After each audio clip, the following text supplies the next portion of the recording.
Operation Domination is underway. The ultimate game plan to dominate your NFL experience. With your hosts, Dan you gotta be confident about your Achilles when you Chase show up. Thornton, Yeah, I mean, I got it. and Adam LaRue. Don't hope to be great and dominate. All right. Welcome into Operation Domination, your favorite fantasy football podcast. That's right. You can listen to us anywhere, by the way, just in case you were wondering, on any podcast app out there. And make sure you download and subscribe to the Fantasy Sports Advice Network at FF Advice Net on YouTube.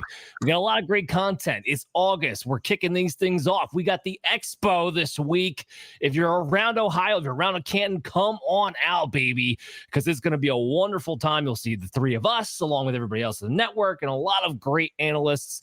And I can't wait to see a bunch of our friends that, well, frankly, a lot of these guys I only get to see once a year. So many remote jobs in this industry, but we're really looking forward to it. As always, I'm your host, Dan Mader, joined here with Adam LaRue and Chase Thornton. We got the 5 best, the 5 busts, and the 5 sleeper quarterbacks to talk to you guys about today, along with a lot of interesting discussions and debates I am sure we will have.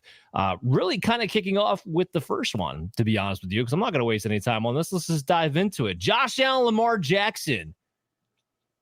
Adam and I have Josh Allen number 1, like sane people. And then Chase comes in here and decides that he wants Lamar Jackson to be number 1.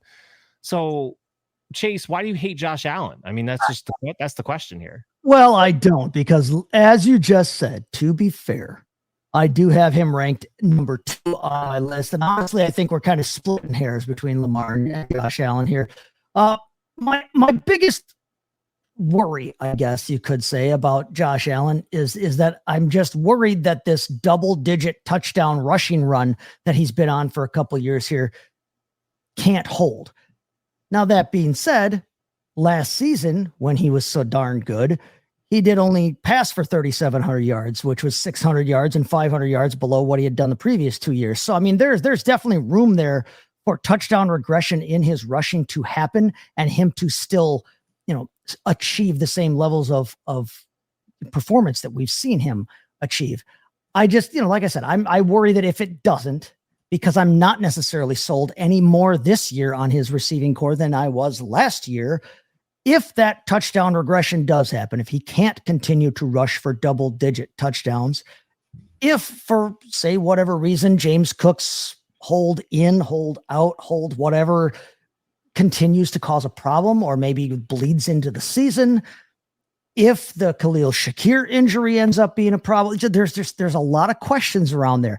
I still have him ranked number 2. I still have faith in Josh Allen. I just like Lamar's chances maybe of repeating his performance from last season more. Now, again, if I'm going to talk about touchdown regression from Josh Allen, I could talk about passing regression from Lamar Jackson. Don't steal my notes. He did throw for a ton more touchdowns last season than he had the previous few seasons. He did throw for the most yardage of his career last season. So there's always that idea as well. But I have faith in Lamar's surrounding cast, the abilities of his surrounding cast. They did add DeAndre Hopkins. And while I don't think that that's necessarily a major boost, I think that it is definitely not going to detract from anything they saw last year. I think that Rashad Bateman actually showed he's a viable NFL receiver last season. I like Zay Flowers still. They still have Mark Andrews.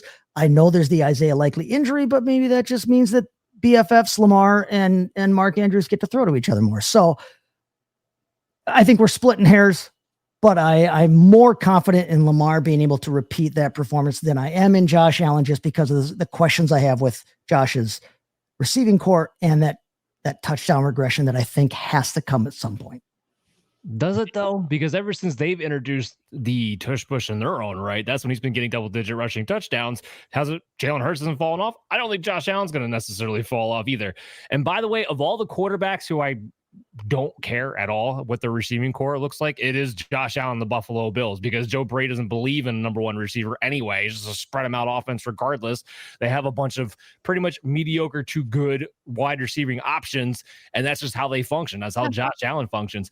This is what I'm going to throw out to you, and I'll see what Adam has to piggyback off of. Talk about the touchdown regression. So Lamar Jackson's had 2 years since 2019 where he was the QB1. Both times he had to have over an 8.6 passing touchdown rate to reach that QB1 status, because unlike Josh Allen, unlike Jalen Hurts, Lamar Jackson does not rush for double-digit touchdowns ever. Considering how much he is a running quarterback, it's always kind of surprised me how low his rushing touchdowns have been year in and year out. And by the way, in case you're wondering, the average for the league is 4.5%. So you're talking about, even if he goes back to average, Lamar Jackson's back to being number 2, maybe even number 3, number 4, somewhere in that area. Josh Allen's had the most number 1 finishes of any quarterback I've ever seen in my life. I just think he's that safe. I don't know. Adam, you got anything to piggyback on there? Yeah, I mean, agree with everything you just said. I'll just throw out there that if you want to talk about, positive regressions, there's Josh Allen's passing, just to add in there, and that he dropped off 100 dropbacks, 100 pass attempts, both, by the way, separate stats, but dropped off at 100 on both. And that was genuinely the lowest in either category since pre-COVID by like 100. If we want to talk about something that's likely to shift back the other direction, I think of everything we've talked about, that's the number one most likely thing. I think that when you have the quarterback that has like a 7% big time throw rate, then probably you throw with him a little bit more. So I think if anything is going to change out of all of these variables, I think it's that. I think that you can boil the whole thing down to as simple as over the last 5 years, Lamar Jackson's ebbed and flowed. Patrick Mahomes, we'll talk about later, has ebbed and flowed. All the top quarterbacks have ebbed and flowed. Josh Allen has been between 380 total points and 420 total points the entire time. So you know where I think he's going to land? Somewhere in there. If I can confidently make that statement, then you should be quarterback 1. Yeah. And don't forget, James Cook should be looking at touchdown regression and rushing in his own right when he's 18. Definitely should be. Yeah. So why I don't have him ranked real high. And like I said, this is not a hill I'm going to die on. I don't think any of the three of us would be shocked if either one of these two guys ends up the QB1 or the QB2.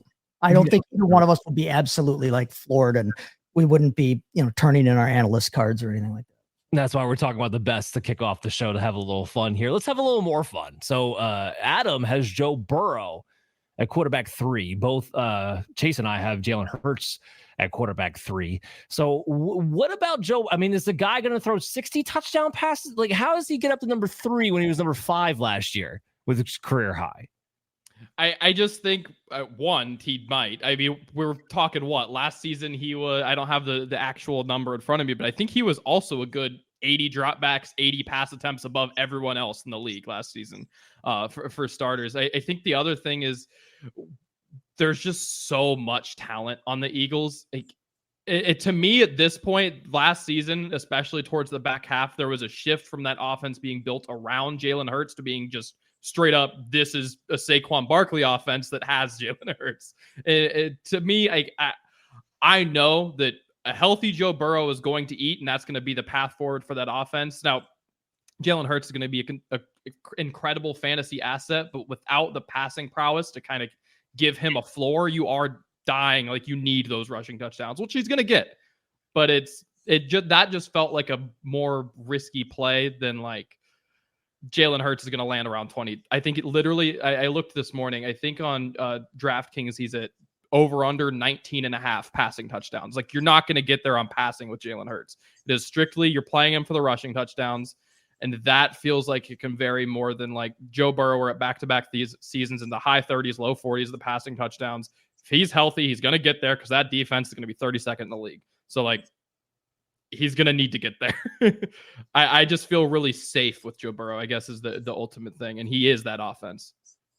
I don't disagree with any of that. And again, I have Joe Burrow number 4, so it's not like I'm hating on the guy. But at the same time, you are kind of placing the bet that he does better than his career best. Maybe he does. A healthy T. Higgins all year could go a long way in potentially making that happen. Sure, 100%. but give me the guy who's rushing every single week. You talk about Jalen Hurts and that he's not going to get there passing. And I agree. Like, there's a limitation to his passing ceiling just based off of pure volume. But at the same time, the Eagles ran the ball the most out of any NFL team. Jalen Hurts was averaging 24 pass attempts a game. Like, that's low even for Jalen Hurts. There's going to be some extra volume. They're going to have a tougher schedule than they did last season. And I keep saying this over and over again, but I am a little bit worried about Saquon Barkley coming off of that high volume. They're going to have to basically balance this out a little bit. They'll still be a run-first team. Don't get me twisted, but they're going to have to balance this out a little bit to some degree where Hurts gets a little bit more volume to boost the passing. And talk about a guy who's a lock-in for double-digit rushing touchdowns every year. I mean, that is Jalen Hurts as long as that tush-push rule does not change. I don't know. Chase, you got anything you want to piggyback on there?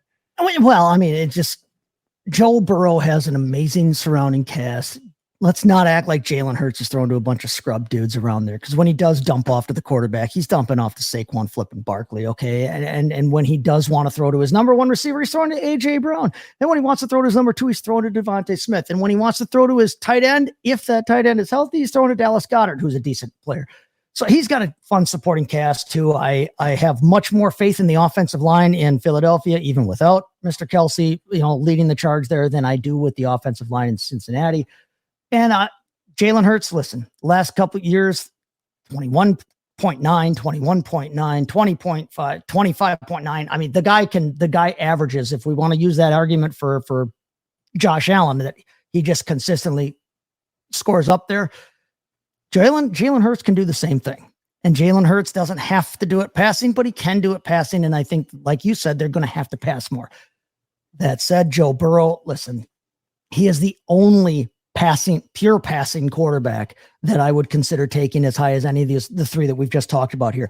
I like to take a quarterback early in my drafts because I like to have that out of the way and not have to worry about that position. I think that there's a major drop off after you get past that top tier.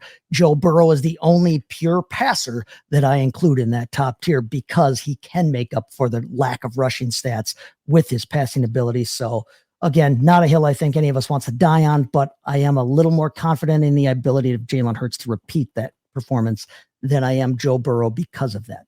If I can throw one more thing, the Eagles are good enough. Jalen Hurts might not need to play in the fantasy championship. They didn't have to last year. They did, and he gets hurt that time of year every year anyways. Like, that's fair. Fair point. But you got to get there first. Joe Burrow is going to be playing for the playoffs come week 17.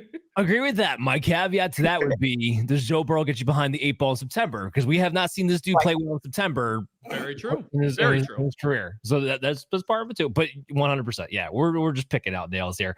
But this next conversation is going to move us from best 5 to bust 5 because we have a little overlap here and our first showdown of the year.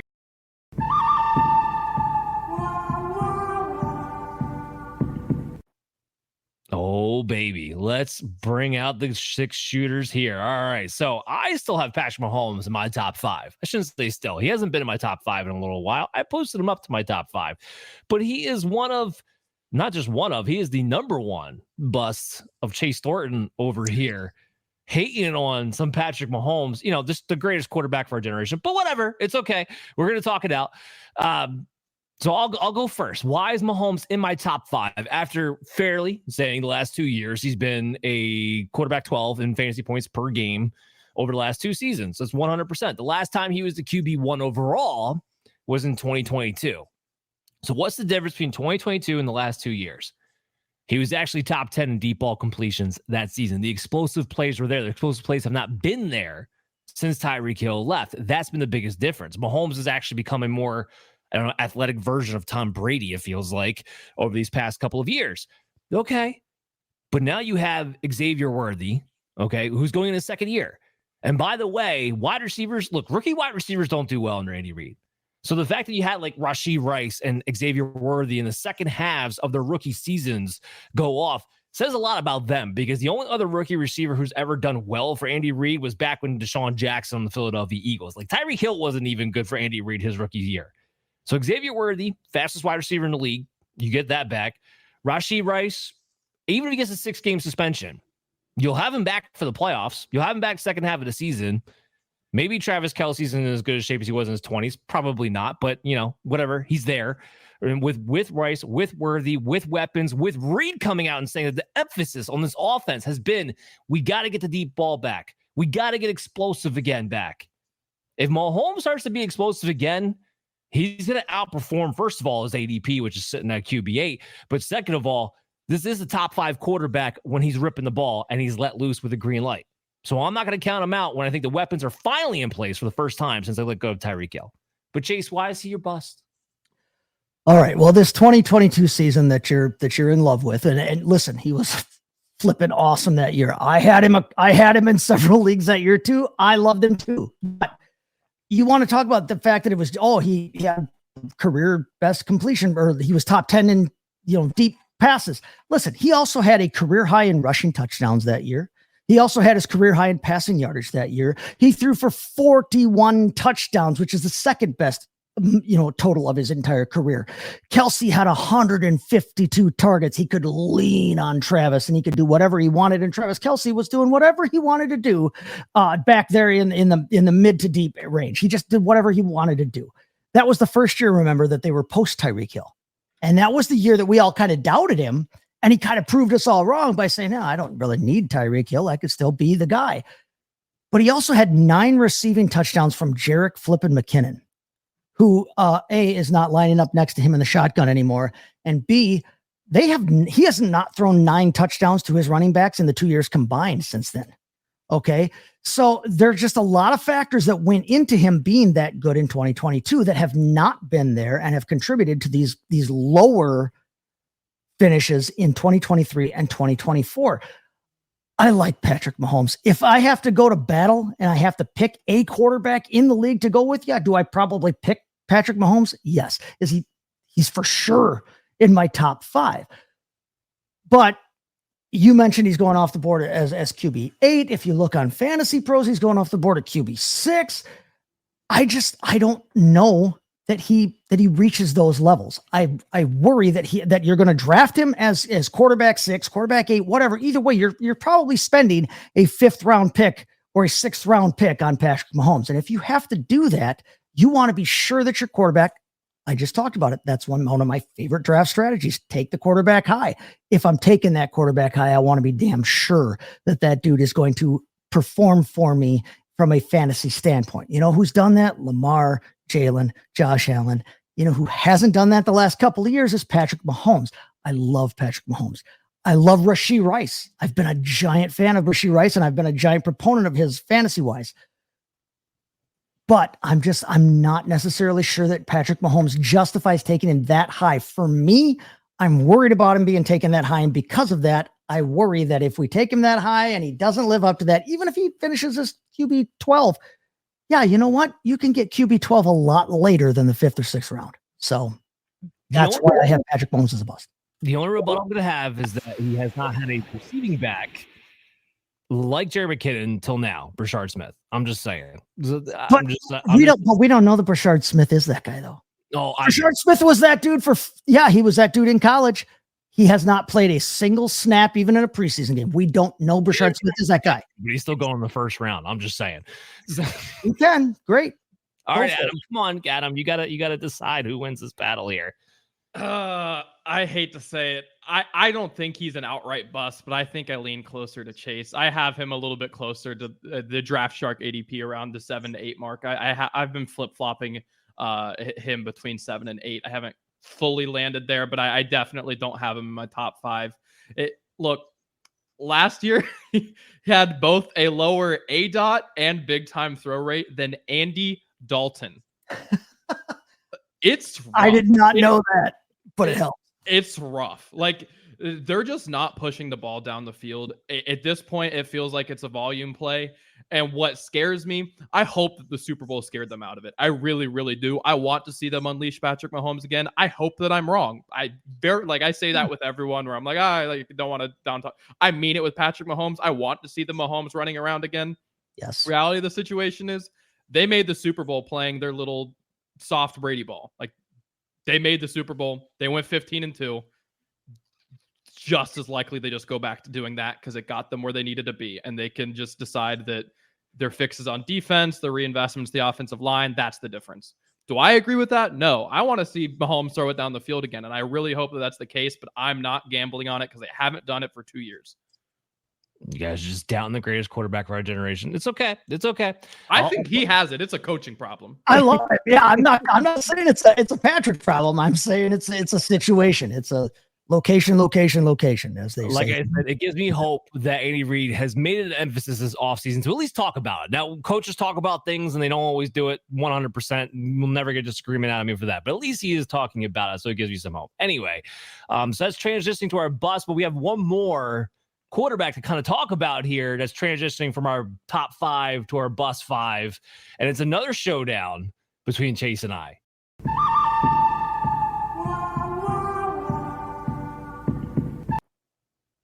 You and your little Baker. I'm going to get you a little Baker bobblehead for Christmas. So you can kiss it, snuggle with it, play with it. All right, talk about why Baker Mayfield is your number 5 quarterback. Okay, I'm going to. This isn't meant to disqualify this in any way, shape, or form. But I'm going to say I really wanted to put Jaden Daniels here. There's just too many questions right now around that team and around the idea that he could have a sophomore slip, and just too much going on right now with Washington that I didn't feel comfortable putting Jaden Daniels at 5. I really wanted to. Thought about putting Jared Goff there. Too many questions there with Ben Johnson leaving. So I look at last year and I look at the number 7 quarterback last season in Baker Mayfield. And I think, you know what? He's got all his weapons. And I know that there's some question about Godwin and maybe how he's recovering from the injury last season, but he's still going to have Mike Evans. He still has Jalen McMillan. He's going to have Emeka Egbuka, who we've all, loved coming forward. He still has K-Dot, and he still has that running game with Bucky Irving and with Rashad White. What he doesn't have is Liam Cohen. But as you yourself have argued, Dan, Liam Cohen didn't necessarily make Baker Mayfield. Baker Mayfield's renaissance happened started the year before Liam Cohen became the guy. It started that year. You've even said that Liam Cohen didn't necessarily create Baker Mayfield, the fantasy star. Baker Mayfield wasn't the number 7 quarterback in fantasy, but he was a top 12 quarterback the year before. Okay. So we've got back-to-back years. Yes, we do. We've got back-to-back years of him being overall, if you want to go points per game, he ranked a little bit lower. Points per game, he ranked a little bit lower, but he plays every game. And that's something that you have to give him there. But it kind of just fell in there by default. I don't think he falls off the map completely just because Liam Cohen skipped town. I think that they understand what they have. I don't think that their running game is high powered enough that they're going to abandon any semblance of the past. I think it's still going to be the Baker Mayfield show there. He's still going to lead them. Now, would it shock me if Baker Mayfield finishes lower in the top 12? Yeah. Right now on Fantasy Pros, he's coming off the board as QB7. Do I think that he can repeat as QB7? Yeah, I do think he can repeat as QB7 or thereabouts. So I'm not worried about that and about that fall. Like I said, this was kind of more a war of attrition. Like, oh, geez. Some of the guys that I would consider for there, I don't feel strong about. Some of the guys who I might elevate into that section, there's still questions about. Baker Mayfield, honestly, I don't have that many questions about from a fantasy standpoint. He still is throwing to the same weapons. And I think that the offense is going to be similar enough that he's still going to be able to sling it. Would it shock me if he finishes at QB9? No. But you're drafting him as QB7. You're drafting him at 74, which means you're spending you're spending a 6th round pick on him. But I mean, yeah, he's shown for 2 years now he can be a top guy. I'm fine with that. Yeah, there it is. I mean, again, not a hill I'm going to die on, but I love Baker, and I know you just hate him, and I want to hear why you think he's actually going to bust and fall off the map after 2 years of showing that every year he's been a starter, he's been a fantasy viable quarterback. Why is this year going to be different, Dan? Every year he's been a starter, he's been a viable fantasy. You sure about that statement? Every year he's been a full-time starter. Listen, you and I both know he got screwed that second year in Cleveland when he was hurt the entire year. No. Because we're borderline Jermichael Finley generational talent here. No. I didn't say generational for Baker. So what Chase has laid out is what I feel like I have to fight against, and that's fantasy football amnesia. Everyone thinks that 2023 Baker Mayfield was this awesome fantasy product that came out of nowhere. He's quarterback 19 in fantasy points per game. All right. Like total, yes, I know it came out to QB 12 because he played all 17 games. You did not want to start him on a week in, week out basis in 2023. He did not become fantasy relevant until last year with Liam Cohen. Now, he played better NFL quarterback-wise with Dave Canales in 2023. That was the big surprise that put him back on the map. It's like, okay, can he improve upon that, do it again? And then went crazy with Liam Cohen, who just had that offense humming from top to bottom, 100%. But he's only been fantasy relevant really for 1 year. His ADP is QB7, which means you have to spend a 6th-round pick on him. You're drafting him at his ceiling. I got him ranked at QB 14. So let's look at what's going on here. 41 passing touchdowns from Baker Mayfield last season. Chris Godwin, we don't know when he's going to be back. Even when he comes back with the injury he had, we don't know if he's going to be Chris Godwin again. He does have Mike Evans, who's 32, going on 33. Sure. Emeka Egbuka, who I like, but still a rookie. Jalen McMillan, who I like, but really has to play a certain role. What made this offense better than Liam Cohen? It wasn't the unleashing of the passing game. It was the effectiveness of the running game. I don't know if John Grisner can run that same type of offense. We're going to see regression. They were top 4 in scoring.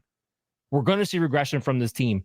It's not the same play caller. It's a first-time play caller on top of that who's kind of running a similar, but he has a little slightly different twist on it because he's going to put more action on the passing game, which means the play action pass, which is what was so effective for Baker Mayfield in Tampa Bay, may not be as prudent.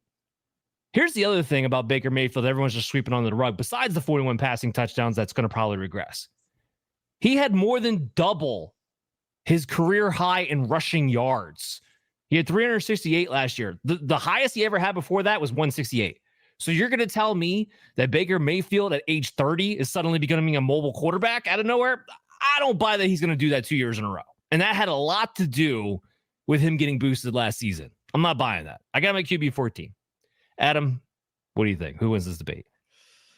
I'm going to ever so slightly go your way. I think you are hating like crazy, to be clear. I think having him outside of QB 12 is a little asinine. However, in the top 5's also a little asinine, and over some of the, like, over your Jaden Daniels and over whatnot. I think that's insane. So I'm kind of between a rock and a hard place here. I think you're both a little crazy.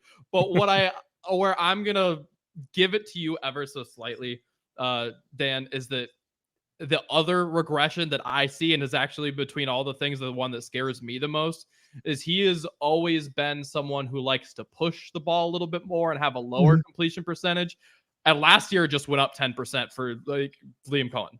I think it was Liam Cohen actually got him to reel it in, and maybe that continues. But we have 6 years of his ADOT being 9, his completions percent being 62, and then suddenly we just go up to 70 and 7.5, like out of nowhere. And it led to the offense just continuing drives a lot more, and maybe that's genuine growth, but we have to see it. And then with a lot of other questions, I think that he is more, and to come full circle, I think him and Patrick Mahomes can share that passing attempt based back end QB1. I think that's where they both live personally, in that 7, 8, 9, those two and Kyler and Purdy can all hang out there. If you want to say the truth is somewhere in between me and Dan, I would not argue that at all. Yeah, that's where I think the reality is, but I'm gonna ever so slightly lean Dan because I think he's gonna regress. I think he's gonna regress from last year. I don't think he's gonna go up, and you would have him going up. Okay. All right. So 1-1 apiece, Chase, and we might have another debate here later on that we'll see if we can break the tie. But right now, I want to kick this back to Adam, talking about busts. You and I actually both have the same number 1 bust, but I want you to go first. So Bo Nix on your bust list. Yeah. How often is it? I mean, I'm going to give you a lot of the same arguments I gave for why I'm concerned about Mahomes in the same division. How often are you really getting quarterbacks that have sub 7 yards per attempt that are consistently giving you fantasy football output? Like, it's just not often, especially for a quarterback who ran well, and that's kind of what got him there. And I know that's something that you're going to want to talk about. Look, the rushing touchdowns, the rushing ability, or the around 100 rushing attempts, that is what got him in. But he is still primarily a passer. That is going to be his primary value add for the most part. And he was a sub 30 touchdown guy.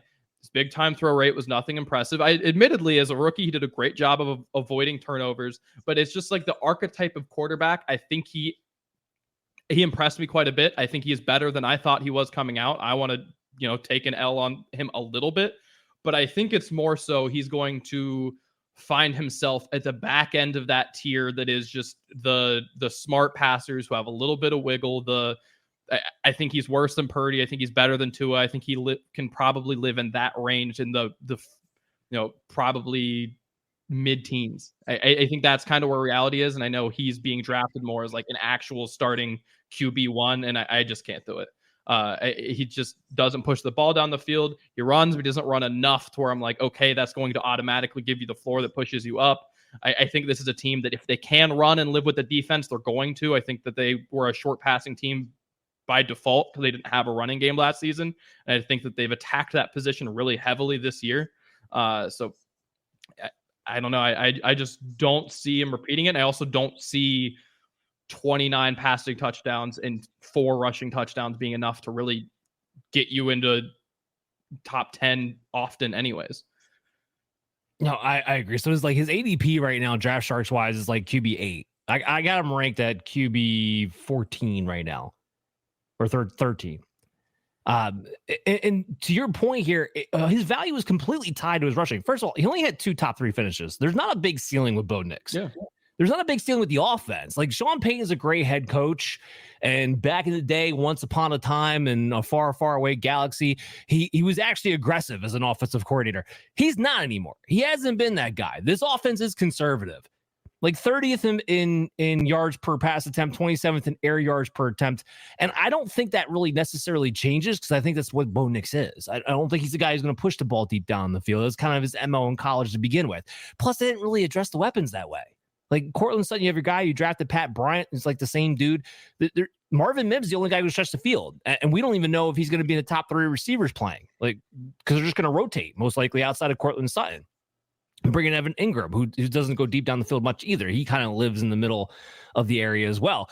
The rushing game is better. Maybe that opens up some play action potentially, but it all fell down to his carries. He was 5th in carries, 14th in rushing yards, 11th in red zone carries attempt per game for a quarterback with 4 rushing touchdowns.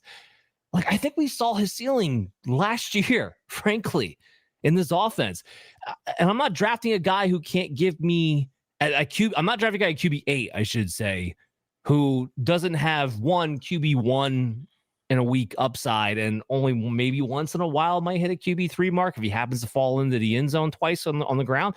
Like, this isn't an exciting quarterback to me. This isn't a Lamar Jackson. This isn't a Kyler Murray. This isn't a Josh Allen. And you're telling me to depend on this.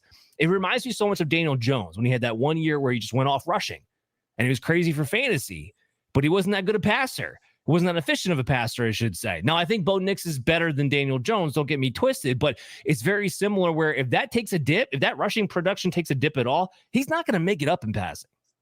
And I think you're drafting him at his absolute ceiling, which I'm not about. I don't know. Chase, get in the conversation. Me and Adam both agree, but what do you got here? No, I'm going to tell you that I didn't have him in the top 5, but he was definitely a candidate. He's on the just missed list for me, and I agree with everything you guys have said about Bo Nix there. I honestly, he surprised me last year as well. And like you said, Adam, I will take the L that I did not see last year coming for him, but I did not see anything last year that kind of pulled me off of my pre-draft and preseason view of what Bo Nix is and can be. Like you said, Dan, he's just not a guy that excites me. Do I think he could repeat as a top 12? Sure. Do I want to draft him at number 8? No, there are plenty of other guys that I am way more excited about, or that I think, or who have shown in the past that's not necessarily their ceiling. That's just in the range of outcomes. There are other guys going around him or after him that I think I'd much rather have. So yeah, no, I agree completely with both of you guys having Bo Nix on your bust list, even having him on a number 1, even though I don't. He was a near identical passer to Aaron Rodgers last season. And literally the difference between where Aaron Rodgers was, which is not rosterable, and Bo Nix is the rushing. The only difference. They're literally 1 passing touchdown apart, 1 interception apart, same yards per attempt, same down the board, the entire thing except for rushing. That's the only difference between unrosterable and It's why it's the cheat code. It's why it's the cheat code.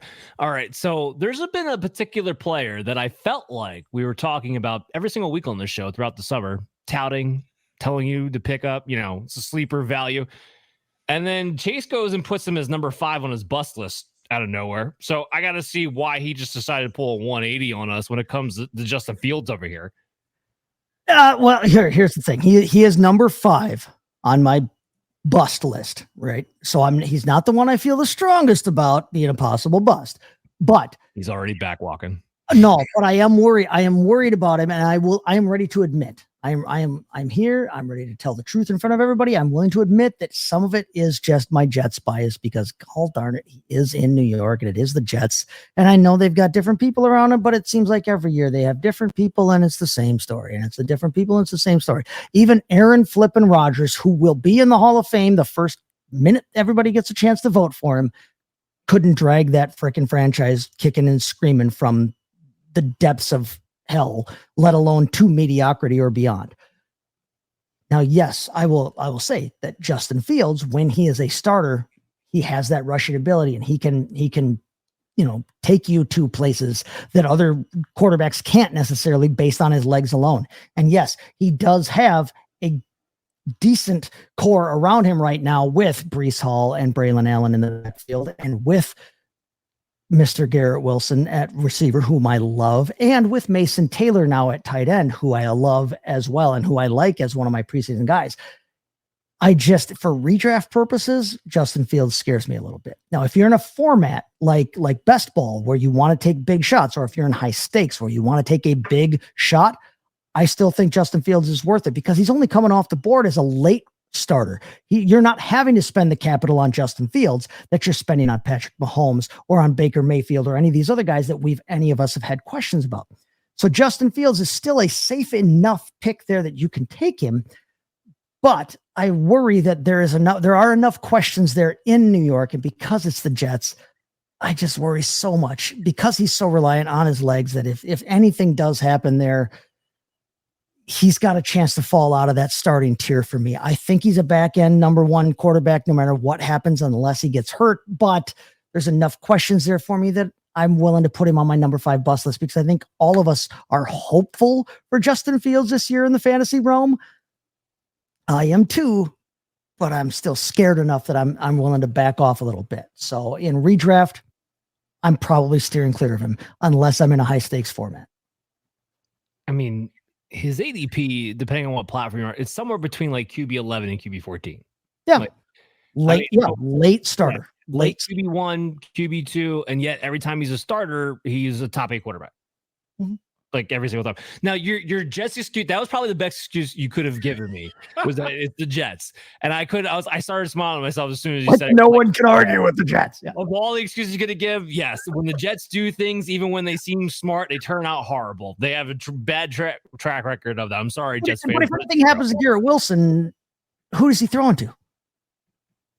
Well, with Justin Fields, I don't really care about who he's throwing. So just run it up. I don't really care. Just run it. When you're back end QB1 and I drafted you as such, yeah, I just need you to run enough. I don't necessarily care about you having an efficient throw. Garrett Wilson helps. Don't get me twisted, but that doesn't matter as much when it matters more when you're talking about a guy. Can he be a QB6? Can he be a QB5? Yeah. Then it plays a little bit more, not kind of where he's getting drafted at. But Garrett Wilson to this point really hasn't been an injury concern. So that's not something I'm really thinking about too hard.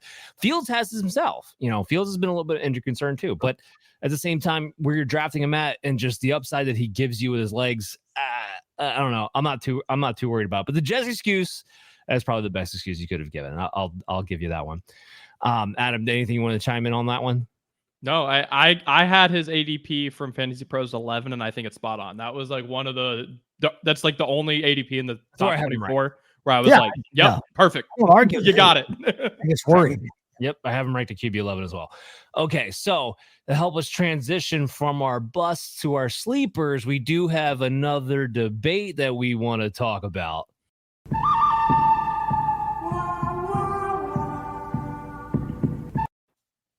You're coming on my boy, Blue. Why are you coming on my boy, Blue? Yeah, sorry. So Chase has Brock Purdy as his number 2 bust. It's number 2 bust. What? He's not Mr. Relevant anymore. Meanwhile, sorry. I have Brock Purdy as my number 3 sleeper. So this is how we're going to transition between the two segments. So you go ahead first. Let me know why Brock Purdy is a bust to you. Okay. I'm going to ask, I'm going to just throw this out there as part of my, a part of the foundation of my argument here. If a dude's being drafted already as a back-end QB1, how big a sleeper can he be? How far above that do you have him rising that you're going to call him that high on your sleeper list? Just putting that out there.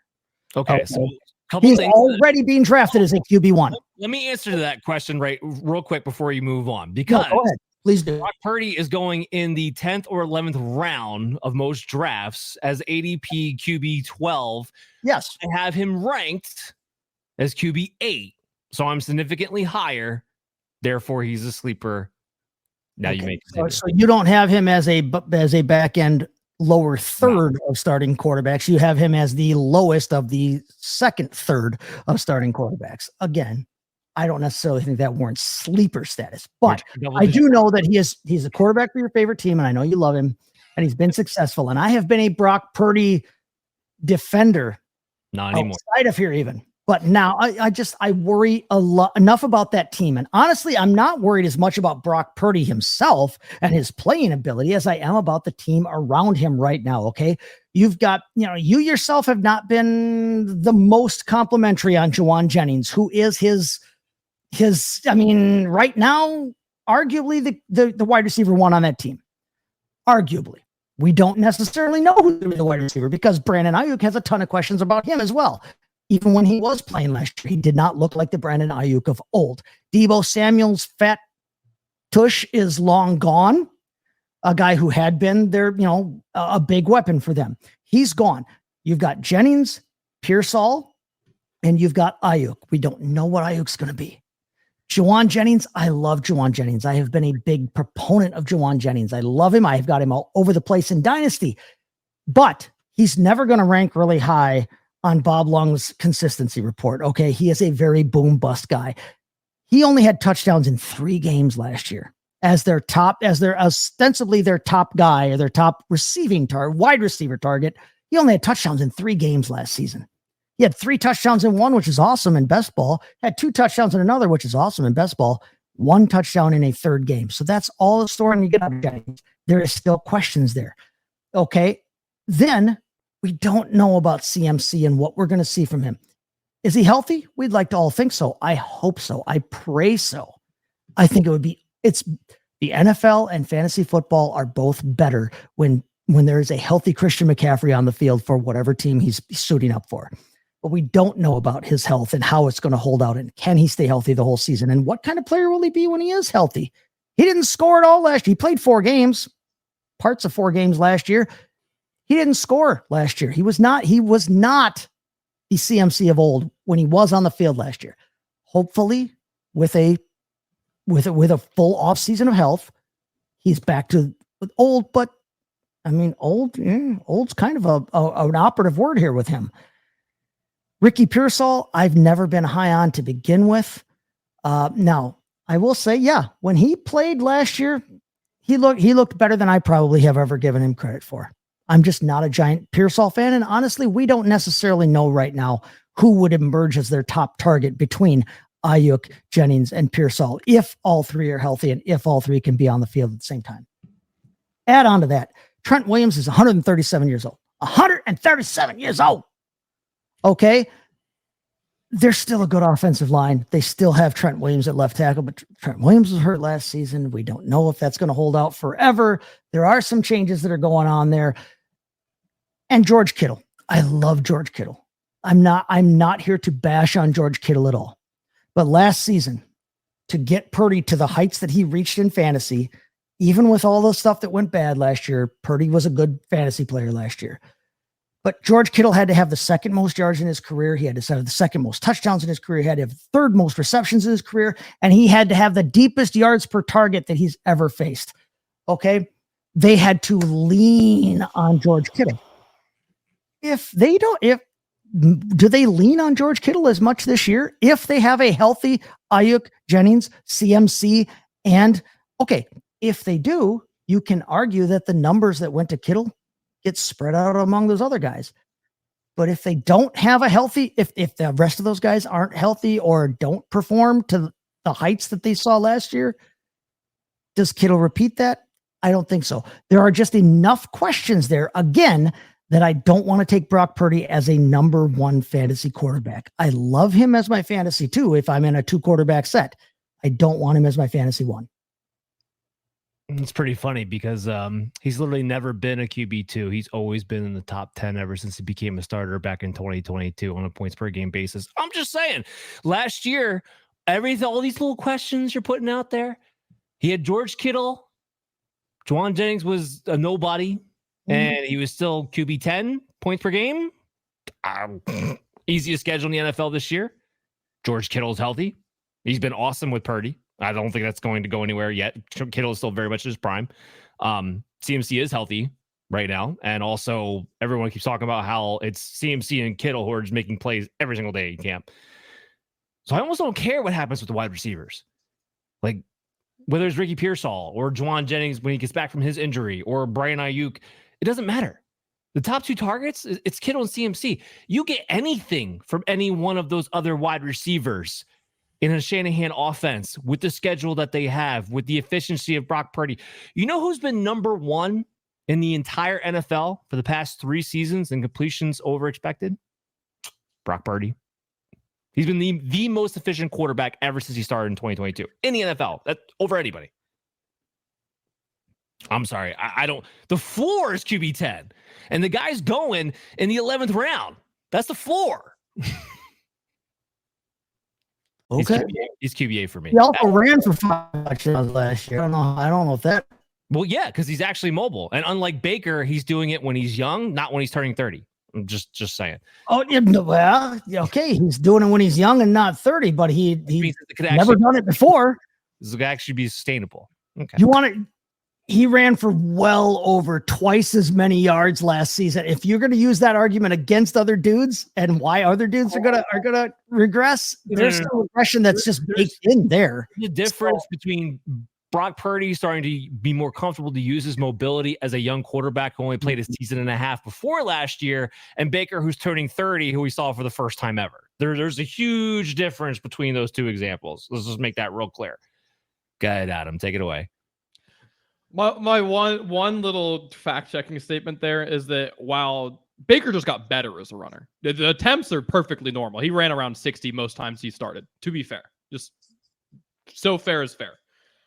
I am closer to you on Brock Purdy. I have him at QB9. So I do have to go with you there. My primary thing, because Chase, I see a lot of what you're saying, and actually I look at him, and it's so rough because I go, wow, you have a lot of the same red flags as I see in Bo Nix. And there's 2 things that hold me back from like being like, okay, maybe I have this wrong. One, the only thing that's like significantly different is the A-dot. He actually pushes the ball down the field. Right. And he has weapons that are good at doing that. So that's part of it. And 2, this sounds crazy in like a historical sense, because I think they're both Hall of Fame coaches offensively, but one's Kyle Shanahan and one's Sean Payton. I've seen Kyle Shanahan consistently the entire time he's been the 49ers quarterback, from blank Iowa Bethard, from Bethard to Garoppolo to now, they have all far outperformed what they're actually capable of. I don't know what to do with Brock Purdy, but I know that Brock Purdy's ultimate performance is going to be whatever he's capable of plus like 20%, because Kyle Shanahan just does that. He's that guy that you never really feel great about having to have as your number one, but at the end of the season, it just works out. Yes. And what's scary is that while statistically, like big time throw rate, turnover worthy, like it was a down season for him last year on like eye test, Purdy looked better last year. So if they actually get the talent back around him to where he can just be like the super efficient, like do the thing he did the previous season, while also he's a better quarterback, that is scary to me. So I think he's someone that, despite the lower volume, despite the rushing volume, all the things that to me would genuinely be red flags for anyone else, I'm giving him a pass because it's Kyle Shanahan, and Kyle Shanahan is a wizard. Can't argue that. I like it. Okay, so let's continue on the sleeper conversation here. Adam, let's get back to you because both you and Chase have Geno on your sleeper list. So take it away because Geno's somebody who actually, honestly, for me, is not like anywhere for me. Like he's not like he's just an afterthought. Like the thought of having Geno Smith on my team, just like it doesn't kill me. It doesn't excite me. It just puts me to sleep. I don't know. So you two have him on your sleeper list. Take it away. I think Geno is really, really interesting this season. I am so curious what happens. I think genuinely, I think that this is a case of Seattle was holding him back and not the other way around. I think that we're going to see that with Sam Darnold coming crashing to earth this season with Seattle. I think that there's a very strong opportunity that Seattle actually had the worst offensive line in the league last year. Geno Smith was the most pressured quarterback last year. And by the way, the pressure to sack ratio, I'm not going to say it was good. It was on par with your Joe Burrows, your other, pocket passers who were, whatever. Like, it wasn't like he was poor. They was just getting pressured like crazy. Like, I don't know what you're supposed to do with that.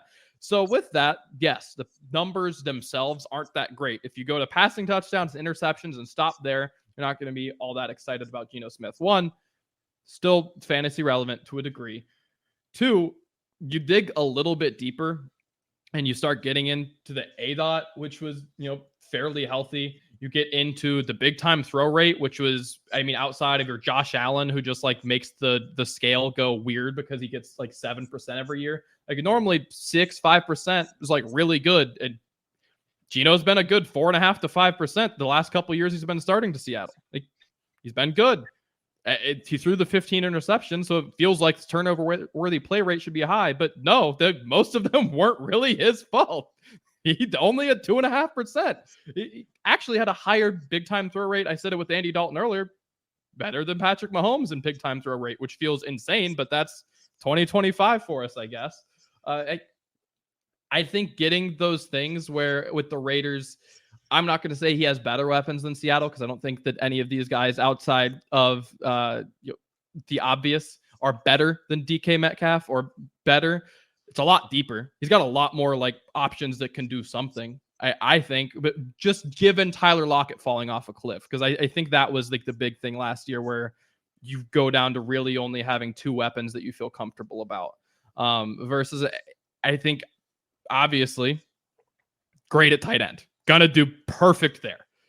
I think Jacoby Myers is a solid, wide receiver. We'll see what Dante Thornton is, but right now he's the star of training camp. Said that earlier, by the way. They have their other second round pick. They've got options at receiver. Obviously got Gentry. Like I think this is going to be the Raiders actually somehow, by the grace of God, have a better offensive line than Seattle had last year. Good, different statement. Different statement is good, but better than Seattle last year? I think so. I think that it's going in the right situation for a quarterback who was pushing the ball down the field, was making big throws, wasn't turning the ball over. I think he could sneak into the top 12. I don't have him as a top 12 quarterback, but I think he's in that fringe territory where he could absolutely do it. I think he has a fighter's chance. Anything want to add, Chase? Oh, listen. Geno Smith is coming off a season where he set, even with, I agree with you, the Seahawks holding him back. He's coming off a season where he set career highs last season in completions, in attempts, in yards. Okay. Yes.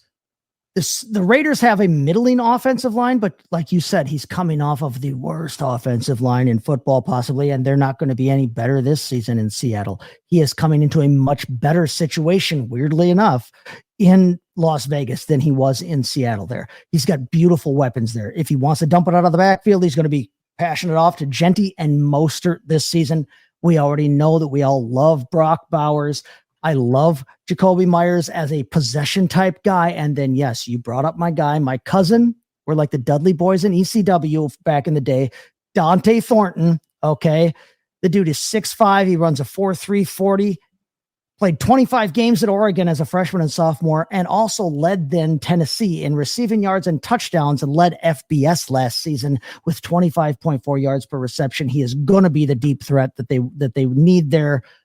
I like everything about Geno Smith being able to play being taken as a low 20s quarterback.